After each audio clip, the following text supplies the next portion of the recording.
Bonjour et bienvenue, je m'appelle Kim Thuy et vous écoutez Faire connaissance, un balado de l'Université de Montréal. Et aujourd'hui, je vous invite à rencontrer Annie Poulin-Sans-Façon, professeure en travail social, et Jean-François Lapierre, professeur en sciences biologiques. Deux écosystèmes qui se rencontrent.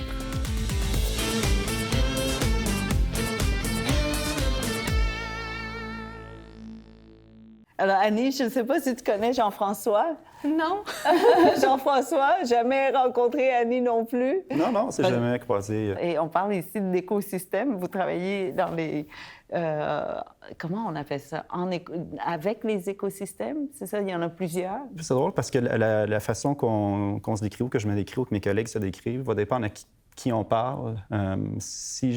Probablement que je me présenterais ou que mes enfants me décrivent plus comme un biologiste. En réalité, il y a très peu de biologie dans mes recherches. Je travaille plus au niveau de l'écosystème ou la limnologie, l'étude des lacs, des rivières ou des eaux douces continentales. Ça peut être des milieux humides, des réservoirs, ça peut être les eaux souterraines à la limite. Encore le mot Limnologie. Limnologie.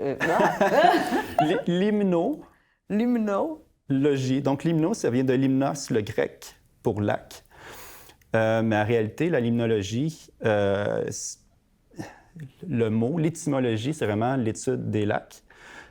Parce que la science, historiquement, il y a une forte tradition qui a été, je ne dirais pas biaisée, mais il y a une forte tradition lac en limnologie.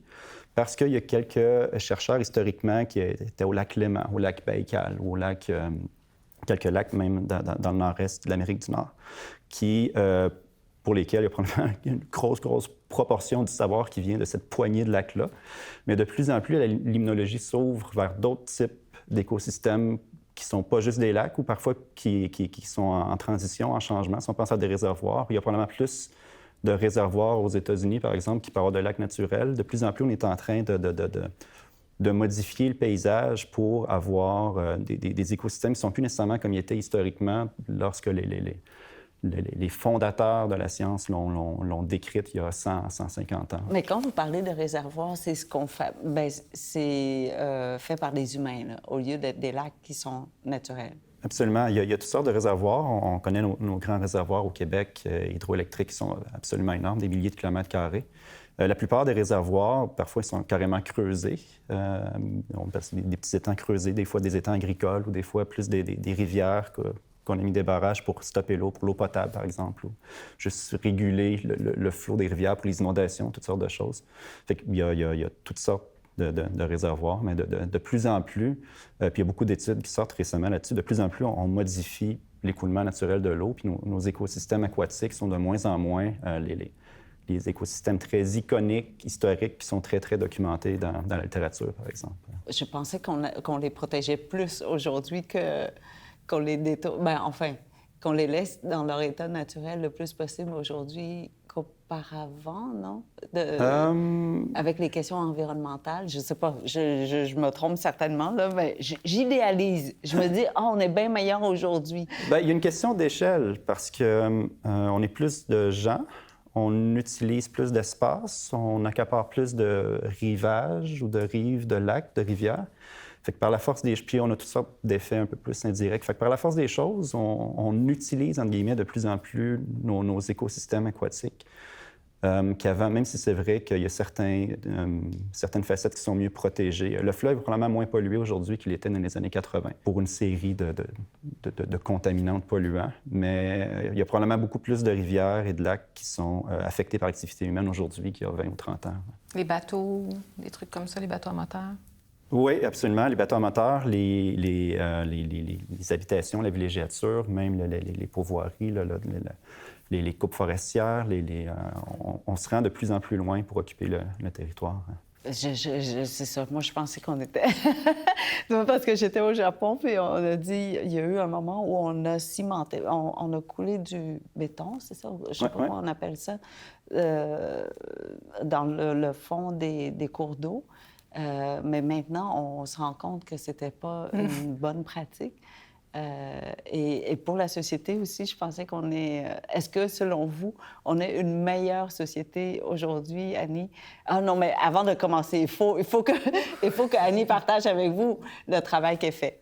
Bien, en fait, On a un point en commun, je pense, dans notre travail, parce qu'en travail social, on s'intéresse aussi au système. On a même une approche qui s'appelle l'approche écosystémique. Voilà. Ah oui? Oui. Bien, en fait, le travail social s'intéresse au point de rencontre entre un individu puis l'environnement. Donc, l'intervention du travailleur social ou de la travailleuse sociale va être d'essayer de modifier certains aspects de l'environnement pour mieux l'adapter pour la personne. Et des fois, il va y avoir un petit bout de travail de la personne à faire aussi, mais on croit fondamentalement que s'il y a quelque chose qui ne fonctionne pas dans le système de la personne, ça va affecter la personne au point où ça pourrait devenir très, très difficile pour elle. Donc, on pourrait penser à n'importe quelle situation, notamment les enfants transgenres. Bien, on voit que ces jeunes-là vont généralement très bien quand ils ont un soutien familial fort, quand l'école est là pour bien les soutenir, qu'elle est adaptée à leur réalité, quand le voisinage, la communauté autour est inclusive, bien, on voit que les jeunes s'épanouissent. Et c'est vraiment quand il y a des aspects de ce système-là qui ne sont pas affirmants ou soutenants, où est-ce que là, le jeune va être plus porté à avoir des difficultés sur le plan de la santé mentale, etc., etc. Fait que c'est un écosystème. Ce n'est pas une nouvelle réalité. Je suis sûre que ça a toujours existé. Oui. Mais aujourd'hui, je crois qu'on a une meilleure connaissance. Oui, mais ça a toujours existé à travers les époques, à travers les cultures. En fait, chez les peuples autochtones, plusieurs peuples autochtones avaient des personnes deux esprits, réaffirment cette identité-là aujourd'hui. Et donc, c'était non seulement accepté, c'était célébré. En fait, on voit que les difficultés que vivent les jeunes trans aujourd'hui, c'est vraiment parce que la société n'est pas inclusive. La société tarde à affirmer ces jeunes-là, à reconnaître en fait leur existence, même dans certains endroits. On le voit, ce qui se passe aux États-Unis. Hein, il y a des lois qui vont même les empêcher de parler. Au Texas, par exemple, les parents peuvent être criminalisés maintenant s'ils décident d'affirmer leurs enfants. Oui, donc il y a des avancées importantes. Je pense qu'au Québec, c'est une bonne place pour habiter. Il y a des lois qui ont été passées en 2016 qui ont ajouté identité de genre, expression de genre dans la Charte des droits et libertés de la personne. Donc maintenant, il y a une protection qui est formelle, formalisée au même titre, par exemple, que le handicap. Donc ça, c'est très, très bien. Mais après ça, au-delà de la Charte, bien, il y a des pratiques. Et puis les pratiques devraient s'ajuster à la Charte, mais souvent vont être à la remorque. Donc c'est possible qu'il y ait des écoles, par exemple, qui ne vont pas nécessairement avoir de bonnes pratiques d'inclusion pour ces jeunes-là. Et là, le fardeau est laissé sur les épaules du jeune ou de ses parents, si le jeune est chanceux pour avoir des parents qui le ou la soutiennent, pour aller justement confronter l'école et peut-être emmener ça en commission des droits de la personne. Donc, vous voyez, même s'il y a des protections quand même assez formelles au Québec, c'est quand même aux personnes de faire leur défense. Les pratiques devraient être adaptées, mais elles ne sont pas toujours. Est-ce qu'il y a un guide de pratique? Est-ce qu'il existe quelque part où on peut, par exemple, si l'école veut se transformer pour devenir une école plus inclusive et tout ça, est-ce qu'il y a des endroits où l'école peut aller consulter? Oui. En fait, au Québec, on est chanceux parce que la CSQ, c'est la Centrale des syndicats du Québec, en 2017 a publié un livre qui s'appelle « Mesures d'inclusion pour les jeunes trans et non-binaires ». Et donc ça, c'est un guide qui a été fait à la suite du changement de loi à la Charte des droits pour vraiment expliquer c'est quoi les obligations légales des écoles pour l'inclusion des jeunes et quelles mesures ces écoles-là peuvent prendre, en fait, pour améliorer la situation des jeunes trans et non-binaires. Avant ça, il y a la Commission scolaire de Montréal, le Centre de services de Montréal, qui avait publié une version antérieure, 2016. Donc, on a des guides qui existent. Il y a des ouvrages aussi qui existent. Donc, c'est possible d'en trouver, mais on voit que parfois, il y a des écoles... Si la direction n'a pas une compréhension à jour des identités trans, des identités des jeunes, des réalités des jeunes trans et non-binaires, bien, on voit que souvent, ça va prendre un petit peu plus de temps avec l'école s'adapte. Donc, ça prend beaucoup de de transfert de connaissances. Il faut aller dans les écoles, il faut leur parler, il faut leur expliquer que c'est correct d'être trans, que c'est pas un problème en tant que tel, que c'est l'école mal adaptée qui va causer des problèmes. Puis une fois qu'on rentre dans l'école, puis qu'on commence à discuter avec eux, puis qu'on leur parle des évidences empiriques, puis des recherches, puis ce qu'on connaît, eh bien souvent, il va y avoir une plus grande ouverture, mais il y a encore beaucoup de méconnaissances par rapport à ces réalités-là, et c'est ça qui fait en sorte que c'est un petit peu plus difficile, je pense, au niveau là, de la société. C'est quoi les grands freins? Est-ce qu'il manque de ressources pour supporter, pour guider un peu, pour appliquer? Est-ce qu'il y a un manque flagrant de connaissances encore pour mieux comprendre, un manque de transfert de connaissances? Est-ce que les connaissances sont là, mais elles ne se rendent pas ou elles ne sont pas appliquées? Ou on a même un petit peu de tout, mais c'est quoi le majeur? Il y a un manque de connaissances, c'est certain. Il y a des connaissances aussi qui sont promues sur Internet qui ne sont pas nécessairement les connaissances les plus à jour, je dirais, ou des fois, il y a des opinions qui sont transformées en quelque chose qui a de l'air d'une connaissance. Donc, il y a toutes sortes d'idées qui circulent. Puis je dirais qu'un des enjeux, c'est que quand on parle de questions de genre, ça va vraiment aller toucher au plus profond de toutes les personnes. C'est que quand on parle d'un enfant qui s'identifie autrement que son sexe assigné à la naissance, bien, ça va venir souvent déranger le parent. Pourquoi? Qu'est-ce qui se passe ici? Ça va des fois aussi les questionner par rapport à leur propre genre. Les personnes ne comprennent pas nécessairement que le genre, c'est vraiment profondément vécu, que c'est pas relié à ton sexe assigné à la naissance, que c'est sur un spectre, que c'est pas nécessairement homme-femme. Donc, tout ça, c'est pas nécessairement des connaissances de recherche qui ont besoin, mais plus une connaissance, je dirais, plus générale sur le genre et comment on le comprend. Mais les connaissances scientifiques aident, non? Aident à changer peut-être les connaissances dans la pratique? Absolument. Mais il n'y a pas... tu sais, si vous me posez la question, bien, d'où ça vient, je vous dirais premièrement, bien, est-ce que c'est vraiment nécessaire de le savoir? Parce que ça fait partie de la diversité humaine, première chose. Tu sais, pourquoi il y a des gens qui écrivent avec la main droite puis d'autres qui sont gauchers? Bon, ça fait vraiment partie de la diversité humaine. Donc, on n'a pas tant de recherches qui vont nous dire, bien, les enfants trans ou de la diversité de genre, c'est parce que X, Y, Z. Il y en a, mais c'est pas nécessairement ça qui va être tellement utile, je pense, mais plus comment ça se vit. Et ce qu'on sait, c'est que le genre, ce n'est pas binaire. Bien, en fait, si on parle, c'est une catégorie qui est médico-légale, le genre. On identifie, en fait, on mélange genre et sexe. Donc, quand un enfant naît, on assigne un sexe basé sur les organes génitaux externes de cet enfant-là, pensant en fait que ces organes génitaux externes-là vont dicter la manière dont la personne va se sentir. Pour la plupart des gens, c'est probablement vrai, mais pour d'autres, ce n'est pas le cas. Et il ne faut pas oublier qu'il y a plein de gens qui, une proportion, je ne peux pas vous dire c'est quoi exactement les pourcentages, mais de personnes qui ont des organes génitaux qui ne s'insèrent pas nécessairement dans les standards de ce qui est un homme ou une femme. Fait que, tu sais, tout de suite, en partant, si on y va juste au niveau biologique, on voit que c'est pas juste homme et femme. Donc, c'est un spectre. Et ensuite de ça, on sait que l'identité de genre, c'est quelque chose qui est vraiment profondément vécu et qui peut ou ne pas concorder avec notre sexe assigné à la naissance. Puis en plus, ça peut être vécu de façon différente et ça peut être fluide. Vous pourriez vous sentir plus féminine une journée, plus masculine une autre journée. C'est pas nécessairement quelque chose qui est fixe, statique, qui va, à la naissance, être comme ça toute sa vie.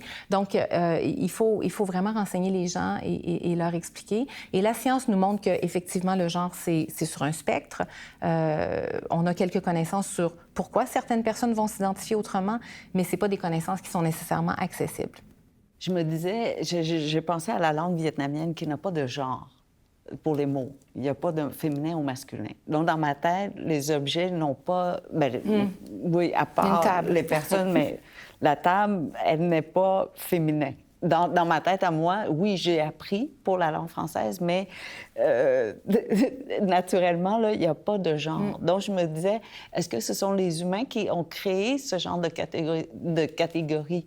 Puis après ça, bien, c'est parce qu'on a créé seulement 2 catégories hommes-femmes.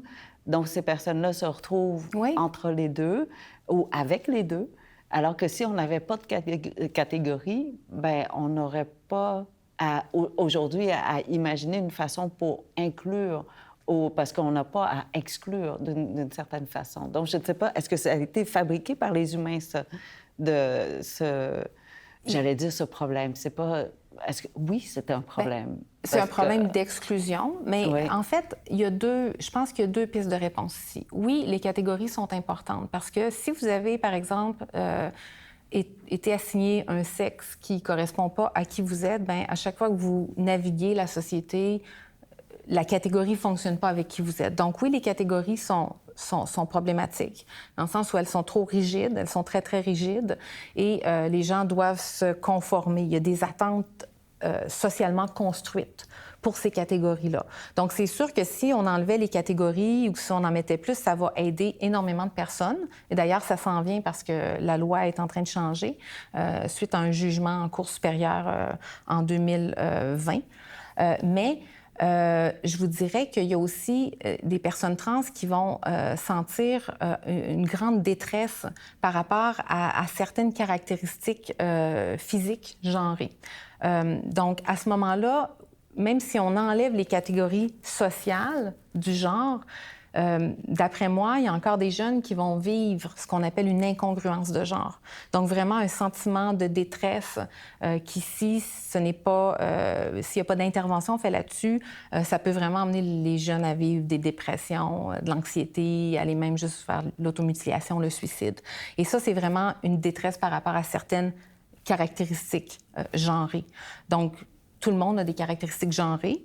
Certaines personnes peuvent se sentir en congruence. Moi, quand je me regarde dans le miroir, je me sens bien dans mon corps. Il y a des petites choses que je changerais peut-être, mais somme toute, je ne suis pas mal à l'aise avec les parties genrées de mon corps. Mais il y a des gens qui, quand elles se regardent dans le miroir, les personnes, il y a une incongruence, ça ne fonctionne pas. Et c'est pour ça que c'est pas seulement les catégories sociales, c'est aussi... Il y a des personnes qui vont avoir besoin d'interventions plus médicales pour améliorer ce sentiment-là, pour en fait enrayer, c'est ça, l'incongruence, pour devenir plus congruent en termes de genre. Fait que c'est vraiment, encore une fois, une interaction entre la personne, son senti profond et la société. Parce que c'est certain que pour se nommer, il faut être capable de se reconnaître. Fait que la société a quelque chose à jouer là-dedans. Si on n'avait plus de catégories de genre, probablement qu'il y aurait plus de manières d'exister, mais en même temps, il y a des gens qui ont vraiment des sentiments d'inconfort profond avec certaines parties genrées de leur corps, et ça, c'est vraiment, vraiment très, très individuel, d'après moi. Je suis curieux par rapport au processus de la recherche. Je suis plus en sciences naturelles. On va au milieu d'un lac, on met des sondes, ça mesure des choses très précises avec 2 décimales. On a des chiffres, on a des bases de données. Je suis sûr que vous avez aussi des chiffres et des bases de données, mais c'est probablement plus un petit peu qualitatif. Comment on mesure le vécu ou comment on assemble puis on est capable de traduire ça en résultats? En chiffres. Ultimement, ouais. Bien, en fait, il y a des types de recherches qui vont traduire en chiffres. Il y a des collègues qui mènent des recherches à travers, par exemple, les cliniques d'affirmation de genre au Canada, puis qui vont mesurer le bien-être après certaines interventions. Donc, on va être capable de vous produire des chiffres. Un chiffre que j'adore, ça date un petit peu, mais c'est vraiment un chiffre qui parle. C'est que, par exemple, les jeunes qui ont un soutien parental fort, bien, leur taux de suicide est diminué de 93 % comparativement aux jeunes qui n'en ont pas. Fait qu'on a des chiffres qu'on peut mesurer par rapport à bien, quel type de soutien tu as chez toi et puis c'est quoi au niveau de la santé mentale. Comment tu te portes. C'est beaucoup des questionnaires ou oui, des enquêtes, oui, c'est ça. Puis des fois aussi, des recherches qui vont faire appel aux dossiers médicaux pour aller retracer, en fait, l'information. Moi, les recherches que je fais, ce sont plus des recherches qualitatives. Je m'intéresse en fait au croisement entre les vécus d'identité de genre, mais aussi les autres dimensions sociales de la personne. Parce que une jeune personne trans, bien, je l'ai dit, les jeunes personnes trans qui ont un soutien parental fort vont avoir, généralement parlant, un meilleur niveau de santé mentale. Mais il n'y a pas seulement le fait d'avoir un parent qui te soutient, il y a aussi le fait, est-ce que tu vas être exposé à des expériences de racisme? Est-ce que tu as un handicap particulier? Est-ce que ton âge fait en sorte que tu vis des discriminations? Donc, ce sont des exemples, mais vous voyez que, est-ce que, par exemple, la langue que tu parles va avoir un impact sur le niveau, le type d'abus que tu vas vivre? Là, c'est là un peu l'écosystème. L'écosystème. Donc, on essaye, à travers la recherche qualitative, mais aussi de la recherche quantitative, on essaye de voir comment ces différentes dimensions sociales de la personne vont interagir et conditionner son expérience. Donc, pour faire ça, bien, on peut utiliser des questionnaires standardisés, mais on va aussi aller vers des entrevues en profondeur, où on va demander à la personne de nous expliquer qu'est-ce qui facilite son bien-être, qu'est-ce qui va vraiment empêcher la personne de s'épanouir. Et là, on passe plusieurs dizaines d'entrevues avec des personnes de parcours diversifiés. Des jeunes, par exemple, qui ont eu des parcours itinérance, des jeunes qui ont eu des parcours de protection de la jeunesse, des jeunes qui ont du soutien fort, des personnes qui ont immigré. Et puis là, on va essayer d'aller chercher tous les aspects communs, les aspects différents pour essayer de construire, si vous voulez, une espèce de théorie qui nous explique comment les jeunes vont naviguer les difficultés. Mais là, vous parlez beaucoup de jeunes. Oui. Et pas... D'adultes. À quel moment est-ce qu'on arrête, en fait, on s'intéresse moins aux adultes? Oui. Bien, c'est parce que, en fait, moi, c'est l'objet de ma chaire de recherche, c'est sur les enfants et les jeunes. Donc, c'est pour ça que je parle mais sinon, plus des jeunes. on parle aussi aux adultes. Oui, on parle aussi aux adultes, mais pas moi. Il y a d'autres personnes qui font ça. Okay. Parce qu'en fait, je pense qu'il y a une différence importante au niveau du vécu des jeunes et des adultes. C'est qu'en fait, plus ils sont jeunes, le moins ils sont autonomes. Et le plus cet écosystème va venir jouer, parce que les enfants sont quand même assujettis à ce que les parents vont vouloir. Donc, c'est pour ça que je m'intéresse vraiment à la partie jeunesse, mais on voit que les expériences changent avec le temps.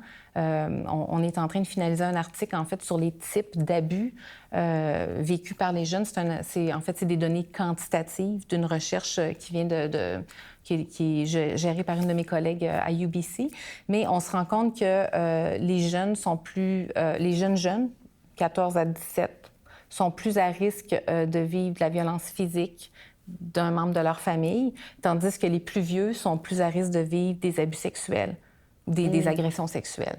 Mais on n'a pas encore de réponse claire par rapport à ça, mais moi, je vous dirais, bien, les abus physiques par la famille, bien, si tu es prêt à la maison puis tu peux pas partir, tu vas peut-être en vivre plus. Puis on sait que le genre, ça dérange des parents. Donc, est-ce que les parents vont s'en prendre plus à leurs enfants? C'est une possibilité. On a vu d'ailleurs qu'il y avait une surreprésentation des enfants trans et non-binaires dans le système de la protection de la jeunesse. Ah oui? Oui. Fait qu'on voit qu'ils sont plus nombreux en protection de la jeunesse que ce qu'on s'attend à voir. Tandis que les jeunes qui sont plus vieux, 18 ans et plus, bien, vont peut-être pas être chez eux, chez elles. Et ça se peut qu'ils vont vivre des expériences de violence sexuelle dans la société en général, parce qu'il y a encore beaucoup de violence envers les personnes trans en société, particulièrement les personnes trans, les femmes trans racisées, les femmes trans noires. Beaucoup de violence contre ces personnes-là, parce que là, on a le racisme qui se croise avec l'identité de genre. Comme une autre couche. Une autre couche. Donc, c'est ça qu'on essaie de comprendre. Oui, on peut parler des jeunes trans, mais on pourrait parler aussi des jeunes cisgenres qui ne sont pas trans. Puis vous me demanderiez, c'est quoi l'expérience des jeunes qui ne sont pas trans? Bien, je vous dirais, ça dépend. C'est de qui on parle? Est-ce qu'on parle des jeunes d'une communauté particulière?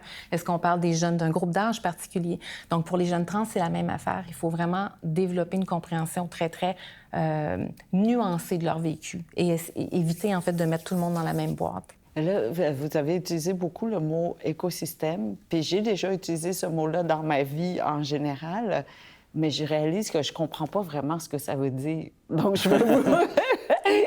Alors, je vais vous demander, je vais te demander, Jean-François, de me donner ton... Là, je comprends un petit peu l'écosystème dans le cas du travail d'Annie, mais là, les écosystèmes, là, et toi, aquatiques. Bien, c'est drôle parce que j'enseigne un cours d'écologie écosystémique. Ça peut avoir l'air d'un pléonasme, mais ça ne l'est pas. C'est l'écologie de l'écosystème comme sujet d'étude plutôt que comme juste un environnement. Mais puis, une des premières choses que je fais, c'est le définir. Puis, ça ressemble beaucoup à comment tu l'as décrit, honnêtement. C'est l'interaction d'un individu ou un organisme avec son environnement. Son environnement peut être physique, peut être chimique, peut être biologique, peut être social. Mais c'est sûr que dans mes recherches, on ne travaille pas beaucoup sur le social directement, quoique de plus en plus, les gens commencent à faire le pont entre les deux. Fait que c'est vraiment un ensemble de caractéristiques ici. Un écosystème, puis encore une fois, puis ça revient un petit peu peut-être à ce qu'on discutait un petit peu plus tôt. Tu avais posé une question par rapport au langage, les mots féminins, masculins, tout ça. À la limite, un écosystème, ça n'existe pas vraiment, en tout cas d'un point de vue où on l'utilise. C'est un concept pratique qu'on a défini. Puis on définit nous-mêmes les frontières de l'écosystème. La pièce ici peut être un écosystème. Notre corps peut être une cellule, à la limite, pour être considérée comme un écosystème avec des entrées, des sorties, de l'énergie qui en entre et qui en sort. La Terre au complet pourrait être considérée comme un écosystème. C'est vraiment un concept utile qu'on s'approprie pour définir l'interaction, la plupart du temps, d'un organisme avec un environnement quelconque. Il peut y avoir des échanges, des flots d'énergie ou d'organismes entre ces écosystèmes-là. Puis c'est super important d'un point de vue aquatique. Par exemple, si on est au milieu de l'océan, c'est peut-être pas si vrai. Tout va dépendre beaucoup de ce qui se passe dans l'environnement physique et chimique dans l'eau.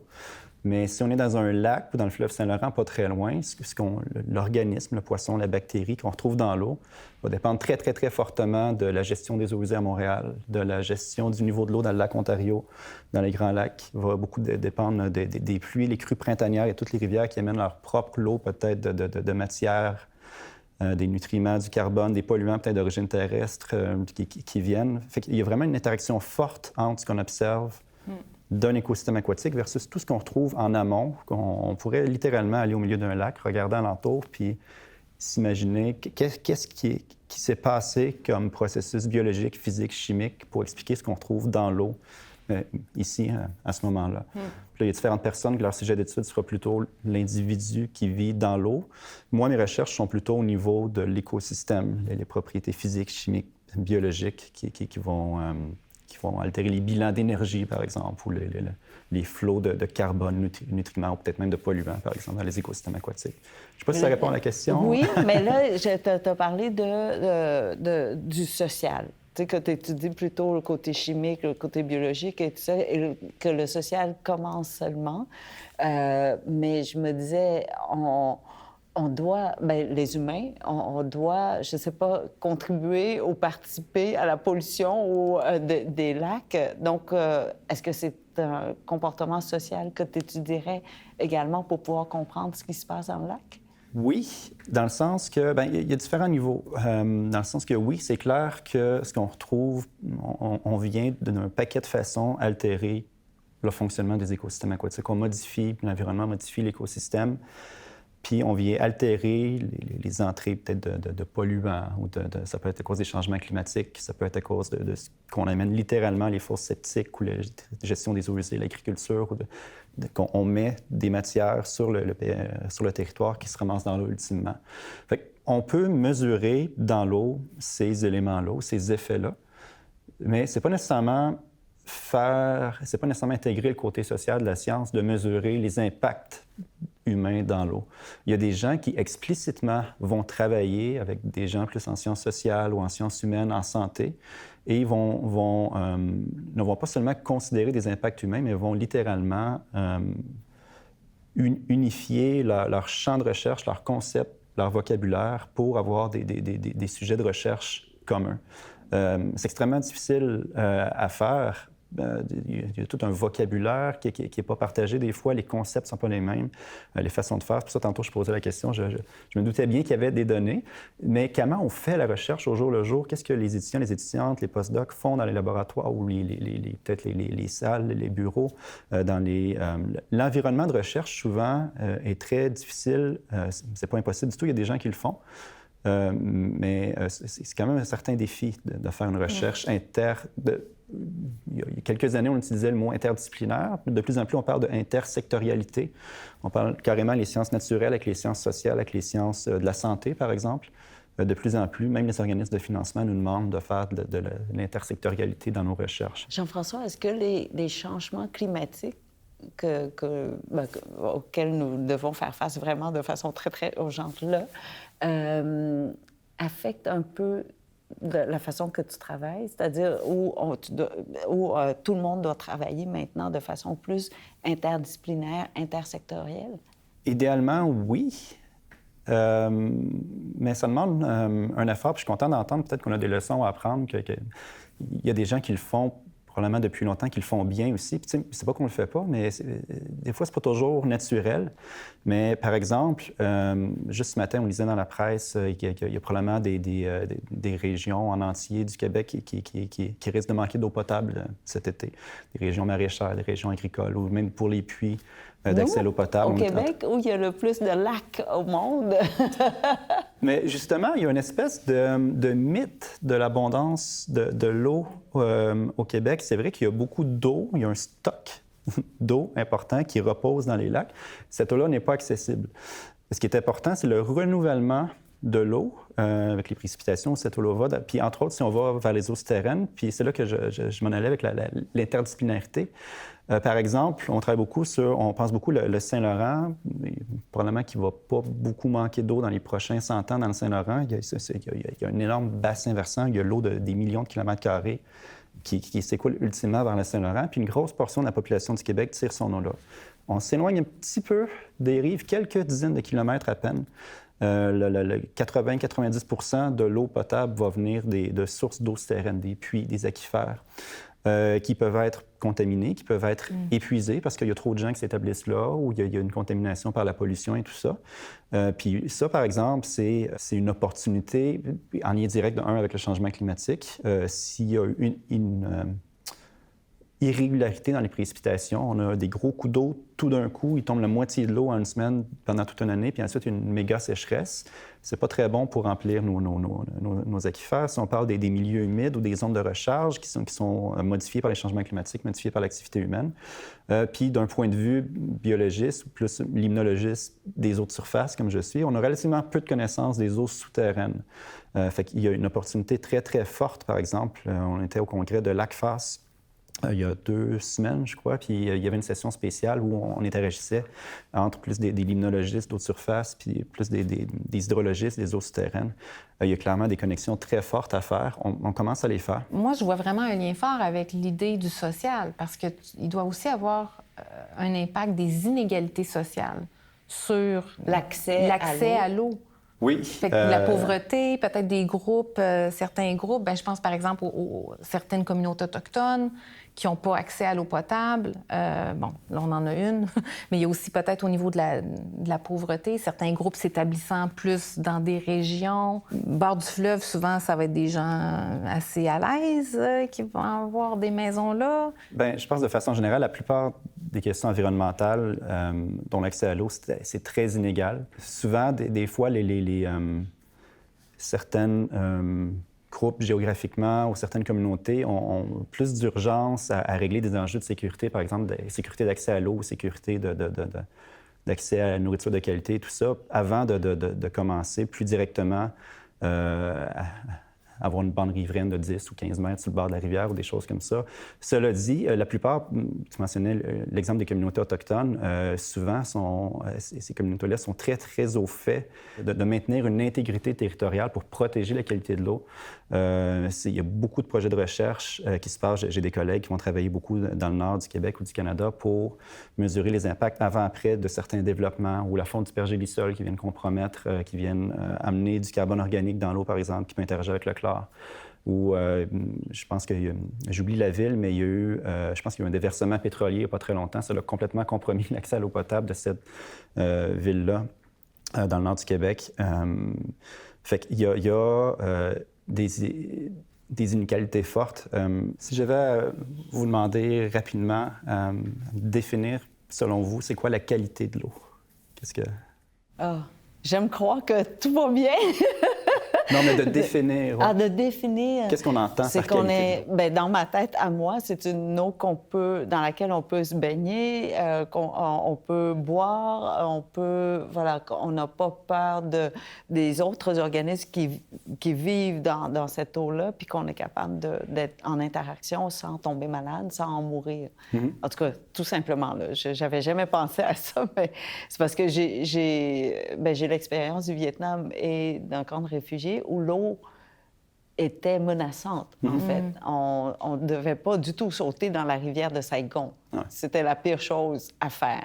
Et après ça, dans le camp de réfugiés, évidemment, l'eau la plus propre qu'on pouvait avoir, c'était celle qui était sur le murs de pierre là, qui sointaient, puis on prenait avec les feuilles, là, une goutte à la fois. Cette eau-là, on considérait, nous, dans notre tête, que c'était la plus propre et non pas l'eau du puits. Mais en même temps, on n'a aucune idée. C'était par instinct, en fait, qu'on a fait. Et puis là, une fois rendu au Québec, bien, pour moi, toute l'eau qui existe ici au Québec est propre et que je peux boire. Alors, je me trompe peut-être. Jean-François, il dit « Non, fais pas ça! » Il faudrait peut-être pas boire l'eau du golfe du Saint-Laurent qui est salée, mais quand même, il y a une question d'usage ici qui est intéressante. Je sais pas si... Moi, j'aurais dit peut-être de l'eau de bonne qualité, c'est de l'eau qui peut maintenir la vie, mais la vie équilibrée. Je pense que j'explique bien, mais tu sais, si l'eau est polluée, ça va faire des algues bleues. Ça, c'est pas bon. Non, c'est ça. Mais c'est une question piège, hein, parce qu'il n'y a pas de bonne définition qui existe. Puis si on va dans différents champs disciplinaires ou selon les usages, ou si on est un chalet sur le bord d'un lac, probablement que les algues bleues ou les plantes aquatiques qui remplissent les lacs ces temps-ci, c'est un enjeu. Peut-être que le lac est moins plaisant, on ne peut pas se baigner.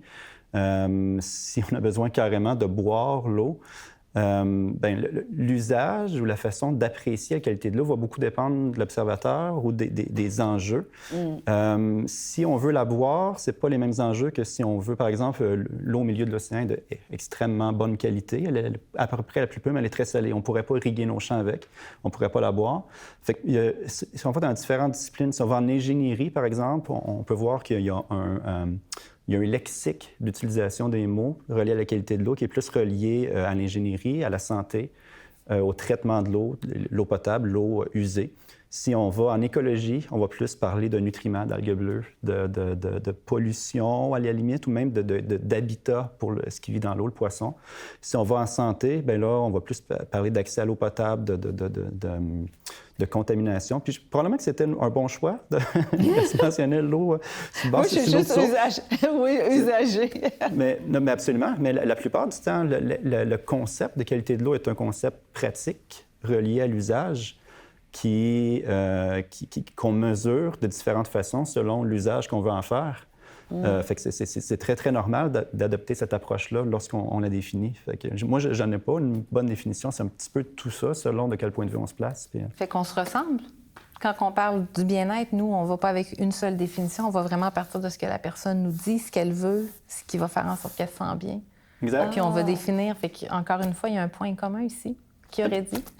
Non, mais oui, c'est vrai, parce que le bien-être change tellement d'une personne à une autre, d'une condition à une autre. Mon fils autiste, son bien-être, c'est pas arriver à la maison, mettre la musique et puis, je sais pas, cuisiner. Lui, c'est le silence le plus possible, parce qu'il a déjà passé sa journée à l'école, c'est déjà trop bruyant. Donc, quand il arrive, ce que je peux lui offrir, c'est ne pas lui parler. Le silence. Alors que pour mon autre fils, c'est plutôt comment ça a été ta journée, raconte-moi. Bon, et donc, oui, le bien-être peut être défini vraiment tellement différemment là, d'une personne à une autre. Puis l'eau, ben oui, parce que par manque de connaissances, je ne pouvais pas dire autre chose qu'en tant qu'usager. Mais c'est vrai, j'ai oublié de vous demander au tout début, comment ça se fait que vous êtes arrivé dans vos disciplines ou vos expertises?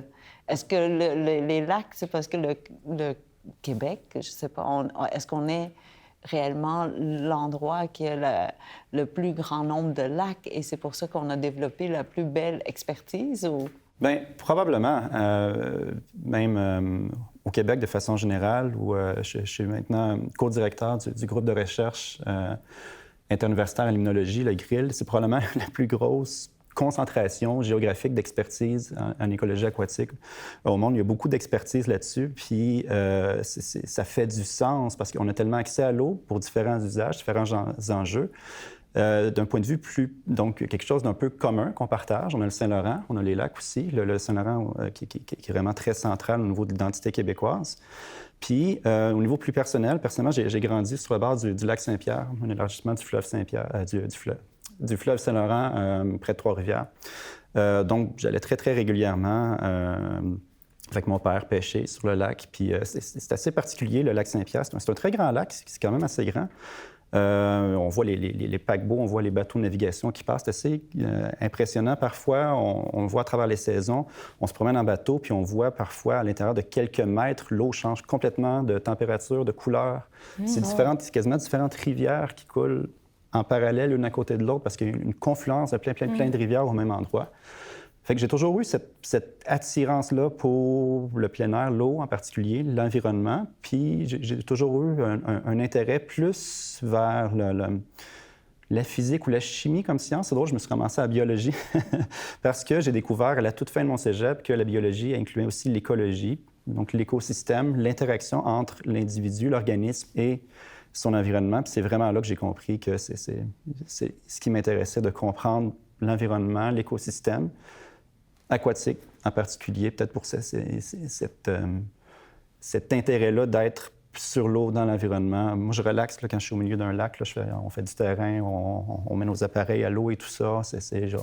J'ai eu la chance de voir des centaines de plans d'eau au Québec, un petit peu partout. C'est vraiment quelque chose qui m'a attiré vers cette science-là, finalement. Là. Puis souvent, juste rapidement continuer là-dessus, il y a des choses qu'on perçoit, des choses qu'on voit, on a l'impression, tantôt je racontais, on est au milieu du lac, on peut regarder alentour, puis on peut voir les collines, on peut voir le bassin versant qui s'écoule vers nous. Puis souvent, on travaillait en milieu éloigné, il n'y avait pas de route, fait que souvent, on pouvait être en hydravion, on atterrissait au milieu des lacs un petit peu partout. Puis, à un moment donné, j'ai eu la chance de voler entre Shawinigan et Shefferville parce que j'ai suivi l'hydravion jusqu'à notre camp de travail pour le terrain. On a passé à travers tous les gradients climatiques, les arbres, les différents plans d'eau. Puis, à un moment donné, on dirait que ça peut l'air quasiment ésotérique, mais on dirait qu'on voit quasiment l'eau puis les éléments circuler dans le paysage puis arriver vers l'eau. On voit les cours d'eau, les lacs, les rivières qui sont de couleurs très, très, très différentes. Fait que ce qui m'intéresse en recherche, c'est d'essayer de traduire cette intuition-là en données tangibles, concrètes, un graphique, un tableau, des mesures qu'on prend sur le terrain, mais essayer de les traduire en quelque chose qui fait du sens, même pour quelqu'un qui n'a pas nécessairement vu ou qui n'a pas ressenti ces éléments-là. Et toi, Annie? Oh, moi, c'est compliqué. Bien, en fait, depuis tout petite, je m'intéresse justement à l'impact des environnements, mais des injustices, je dirais, sur la personne. Je suis une femme de Wendake, qui est une communauté autochtone de Québec. J'ai grandi à l'extérieur et sur la réserve. C'est toujours quelque chose qui m'a vraiment appelée, qui m'a vraiment amené les questions d'injustice. Donc, c'est pour ça que je suis allée en travail social. Et j'ai commencé à travailler sur des approches dites anti-oppressives pour essayer de faciliter, en fait, le changement social, la reprise du pouvoir des personnes qui sont dans des situations de marginalisation, pour qu'ils puissent changer ces conditions-là elles-mêmes. Et donc, je travaillais là-dessus. J'ai fait un doc en éthique pour essayer de comprendre tous les aspects philosophiques de ces approches d'émancipation-là. Et je suis devenue parent. Et un de mes enfants, en fait, a commencé à démontrer une diversité de genre très, très tôt dans son enfance. Puis bon, on l'a accueilli. Puis pour nous, c'était comme, bien, c'est correct, ça fait partie juste de la diversité. Et rapidement, on s'est rendu compte comment les environnements autour de nous n'étaient pas inclusifs. Puis là, je me suis dit, hey, travail social, ça va être le temps de... C'est pas juste le talk de talk, c'est le temps de faire du walk de walk. Fait que je me suis dit, on va essayer de commencer à appliquer, de voir comment on peut travailler au niveau des enfants trans, puis voir comment les environnements sociaux de ces enfants-là peuvent être néfastes ou, en fait, soutenants et faciliter le bien-être. Donc, j'ai tranquillement changé mon programme de recherche pour travailler plus sur les enfants. Avant ça, j'ai travaillé sur d'autres groupes marginalisés.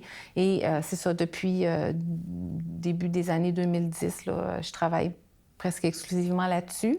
Puis c'est ça, moi, ma fille est rendue grande, puis tout va bien, mais c'est vraiment une inspiration de ma famille qui m'a fait changer un peu la direction de ma carrière. Mais bon, je me suis toujours intéressée aux inégalités sociales, aux oppressions, puis aux injustices. Mais ta fille continue à faire comment je dirais ça, son quotidien continue Oui. à être un élément de recherche parce que c'est pas, oui, elle est peut-être Pas ma bien, recherche, mais... mais je veux dire l'environnement, non, mais C'est ça. elle-même aussi, Oui. de nourrir ta recherche et d'avoir un dialogue parce que je crois que la société, quand même, elle n'est pas si structurée pour embrasser toutes les différences ou... Bien, ma fille, elle m'inspire puis elle me motive à continuer parce que ma fille est chanceuse. Elle a quand même un bon environnement social. On a compris des choses, on a fait des démarches pour changer les choses. Ensemble, on a participé, par exemple, à des démarches pour faire changer la loi au Québec. Puis, donc, on a vraiment probablement fait avancer certains trucs pour sa vie, dans notre vie personnelle. Donc, elle est bien. Ça m'inspire de voir comment certains jeunes peuvent être bien, puis en même temps de voir comment d'autres jeunes ne sont pas bien. Puis de voir comment, en fait, on peut emmener tous les jeunes de la diversité de genre à s'épanouir dans la société. Parce que quand ils s'épanouissent, quand ils sont bien entourés, ils sont bien. Ils n'ont pas de problème, ces enfants-là. Fait que c'est de comprendre qu'est-ce qu'on peut faire, en fait, pour changer les milieux, pour que tous ces enfants-là soient bien. Tout à fait. Est-ce que ça rajoute une impression de responsabilité ou d'essayer de transformer cette recherche-là pour améliorer de façon très tangible, très concrète le quotidien, cette connexion-là? Oui et non, parce qu'en fait, en travail social, on devrait, d'après moi, puis d'après certains autres écrits, on devrait faire des projets de recherche qui contribuent au changement social. C'est notre discipline. Fait que du travail social qui fait juste s'intéresser à un petit objet puis qui fait rien pour que les choses changent, ce serait questionnable, je pense, en termes de recherche qui émerge du champ du travail social. Moi, je suis travailleuse sociale, là. Je suis encore membre de l'Ordre, donc pour moi, il y a vraiment un aspect... C'est important de changer les choses quand on voit qu'il y a des oppressions, des injustices. Mais c'est vraiment parce qu'elle a vécu ça que je me suis dit, waouh, la recherche, au moment où je l'ai commencé sur ce domaine-là, bien, elle était très pathologisante. En fait, la recherche essayait de changer ces enfants-là, de leur faire cesser d'avoir des comportements de genre divers, de les faire accepter leur sexe assigné à la naissance comme leur identité de genre, et aussi très, très stigmatisante pour les familles parce que les causes étaient... en fait, c'était les parents, souvent les mamans, pointés du doigt comme ayant fait quelque chose de bien mal. Là. Ça, c'est problème la recherche d'attachement. Ah oui, oui, oui. Ah oui, mais même en autisme, même on disait chose. que c'était la maman frigidaire Ouais, qu'ils appelaient. Là, c'est ça qui crée. Mauvais attachement, bon, Ouais. c'est ça, tout le kit. Puis vous comprenez que ça va avoir un impact, en fait, sur la manière dont le parent va interagir avec son enfant. Parce que si le parent se sent coupable d'avoir fait quelque chose, bien, ça va faire comme, oh my gosh, qu'est-ce que j'ai fait? Ça va enlever, en Là, fait, on la tension. compense, puis là, Exactement. Donc la recherche était largement basée sur l'idée de changer l'enfant puis de travailler les dynamiques familiales. Il y avait des interventions qui étaient faites où est-ce que l'enfant divers dans son genre était amené dans une espèce de cabinet de psychologue, où est-ce que là, quand l'enfant prenait le jouet qui était rattaché à son sexe assigné à la naissance, la mère était encouragée à donner des encouragements. Puis quand l'enfant prenait un jouet qui n'était pas attaché à son sexe assigné à la naissance socialement, de se retourner puis d'ignorer le comportement. C'était vraiment du cognitivo-comportemental pour changer. Donc, vous comprenez que quand on a commencé à observer des choses, puis j'ai vu ça, je me suis dit, mais voyons donc, sachant que la diversité de genre est célébrée dans plusieurs autres cultures, incluant les cultures des premiers peuples, plusieurs cultures des premiers peuples, je me suis dit, ça va pas, il faut comprendre quelque chose d'autre que juste l'enfant. L'enfant baigne dans un environnement, alors essayons de comprendre cet environnement-là. Donc, ma recherche est toujours intéressée, c'est sûr que je pars de l'enfant, du jeune, mais ce qui m'intéresse vraiment, moi, c'est comment les environnements autour de cet enfant-là font une différence ou pas. C'est mon travail au quotidien, en fait, parce que c'est possible. On ne peut pas toujours changer l'environnement dans lequel nos jeunes se retrouvent, mais je crois qu'avec l'information, on est capable de changer un peu. On fait bouger l'aiguille un petit peu à la fois, je dirais. Alors que, par exemple, pour Valmont, il était complètement désorganisé au début, mais il suffisait vraiment de lui donner un horaire, mais visuel, et qu'il le suive. Bien, tout fonctionnait. Exact. Et ça prenait juste un petit changement dans l'environnement. Puis avec la pandémie, après la pandémie, le retour à l'école, c'était difficile pour tout son groupe de jeunes autistes. Et on a compris après, c'est que la table où les enfants passaient pour leurs mains puis le masque et tout ça bougeait de place d'une journée à l'autre. Pas de beaucoup, de 10 cm, de 5 cm, mais pour eux, ils voient cette différence et ils sont désorganisés. Déstabilisés. Oui, pour la journée. Alors, le prof a remarqué puis a dit, OK, on va juste mettre un autocollant en dessous de la table pour que la préposée, celle qui est là, va toujours remettre la table au même endroit. Et là, comme par miracle, tout fonctionne, tout est rentré dans l'ordre. Environnement, puis il n'en faut pas beaucoup. En tout cas, j'espère que, Jean-François, avec tes recherches, avec ce qu'on connaît de nos lacs et tout ça, on va mieux les protéger. Ou sinon, on va être des participants avec éthique. Comment on dit? Est-ce qu'il y a quand même... Oui, est-ce que l'élément éthique fait partie des travaux de recherche? Bien, d'une certaine façon, oui. En tout cas, ça a un impact. C'est un petit peu comme on discutait tout à l'heure, on parlait d'injustice, on parlait de...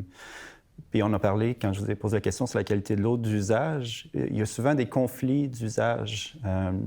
Différentes personnes ou groupes qui ont un impact sur la qualité de l'eau ou ceux qui utilisent l'eau, peut-être qu'ils ont des chalets, peut-être qu'ils ont besoin de l'eau comme source d'eau potable ou peut-être qu'il peut y avoir différentes raisons qu'on utilise l'eau. Souvent, il y a un conflit d'usage, puis il peut y avoir des enjeux parfois qui peuvent être économiques, il peut y avoir une injustice, il peut y avoir certaines personnes, certains groupes qui, par exemple, qui vont perdre l'accès à leurs loisirs pour pouvoir aller se baigner dans leur lac. Ils peuvent blâmer peut-être la ville en amont qui a une usine de traitement des eaux qui n'est pas très performante. Ils peuvent blâmer leurs voisins qui ont des fosses septiques pas très efficaces. Ils peuvent blâmer l'agriculteur plus haut qui utilise du fumier pour ses champs. Fait que souvent, il y a un certain conflit, entre guillemets, entre qui pollue, qui retire un bénéfice ou un service de l'écosystème, puis qui devrait payer ou qui devrait s'adapter pour protéger le bénéfice de quelqu'un d'autre. Par exemple, si on dit on ne devrait pas détruire les milieux humides, parce que les milieux humides, c'est bon, ça stocke beaucoup de carbone pour les changements climatiques, ça peut purifier, ça peut filtrer l'eau pour recharger les nappes d'eau souterraines. Ça sonne bien. La plupart du temps, ils sont probablement assez d'accord avec ça. Par contre, si le milieu humide, il est chez vous comme agricultrice ou il est chez vous comme un nouveau terrain que tu viens d'acheter, puis qu'il y a une espèce de swamp, entre guillemets, c'est bien l'expression, un peu pas nécessairement intéressante, où ça t'empêche de pouvoir développer ton terrain, de l'utiliser. Qui paie pour ne pas que tu exploites ton terrain, pour ne pas que tu convertisses ce milieu-là? Est-ce que c'est un bien commun de préserver la qualité de l'eau puis le stockage de carbone? Puis est-ce que tout le monde devrait te compenser pour ne pas que tu l'exploites? Il y a la notion de service écosystémique aussi qui est un peu reliée. On parle d'écosystème, on parle d'usage. Fait qu'on est capable de plus en plus, il y a des gens qui quantifient d'une certaine façon la valeur économique ou la valeur, pas nécessairement économique en argent sonnant, mais une valeur au service que les écosystèmes donnent. Et là, il y a beaucoup d'enjeux d'éthique à cause des enjeux d'inégalité, à cause des enjeux aussi de savoir qui paie pour qui et qui subit les j'allais dire préjudice, mais les coûts d'une décision quelconque, puis qui en retire des bénéfices, par exemple. Fait que oui, certainement. Puis d'ailleurs, c'est un des, peut-être des frontières intersectorielles ou interdisciplinaires qu'il y a beaucoup de gens qui s'affairent de plus en plus à travailler. C'est parce qu'on voit la Terre comme nous appartenir, c'est ça le problème. Oui. Mais à tous, ouais, c'est ça. Et il faudrait voir qu'on a un impact sur tout et tout a un impact sur nous.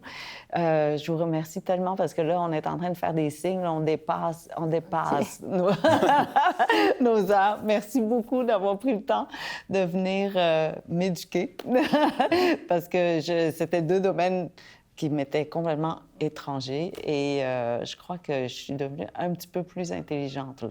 Je pense que j'ai compris des petites choses. Alors, merci beaucoup. Merci à toi. Merci.